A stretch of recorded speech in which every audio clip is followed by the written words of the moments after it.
Welcome to another episode of 28 Days. Today we'll be talking about emotions in the workplace. I went to a breakfast on Friday, had an academic speaking about the topic, and I found it really interesting and thought I'd share it with you. I'm not talking about personal relationships or anything like that. It's more about the main feeling that you have as a worker, as an employee, or as a boss in your workplace towards your work and sometimes your colleagues.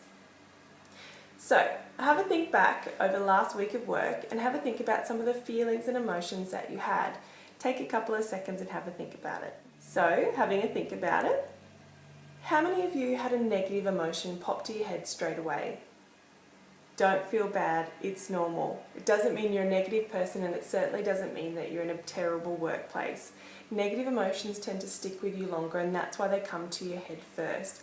We try to fix things that are negative. That's just the way we are, so that's why they stay in your head. So, what is the number one emotion in the workplace?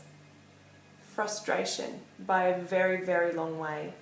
And this could be frustration with yourself, your co-workers, anything. But in actual fact, the number one cause of frustration is lack of productivity.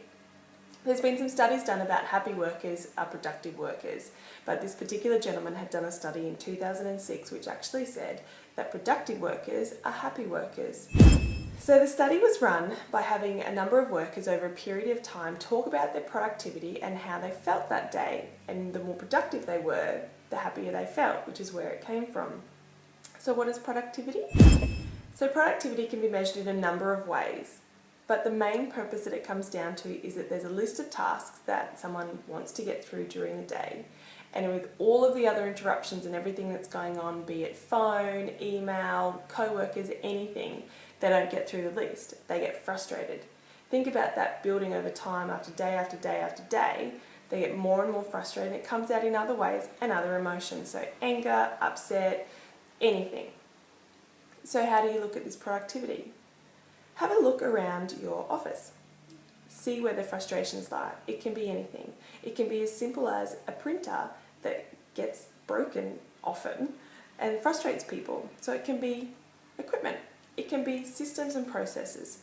Have a look at your processes. Are there pain points along the way? Is there something that your employees or you're telling yourself that's fine, but really it could be done better, and you could be reducing frustrations, making people more productive, and thus having happier workers. I'd love to hear from you about where the frustrations lie in your office and how to fix them, or we can brainstorm it. Or have you got an amazingly happy workplace where there's no frustrations? Amazing, let us know, we'd love to hear what you've done. So please comment below or on Facebook, or head to www.28days.com.au and comment on the blog post. Now have a look around there, you'll notice a few changes. I'd love to hear from you, so please email me, jess@28days.com.au, and I respond to all my emails personally. Have a wonderful day, and I shall speak to you soon.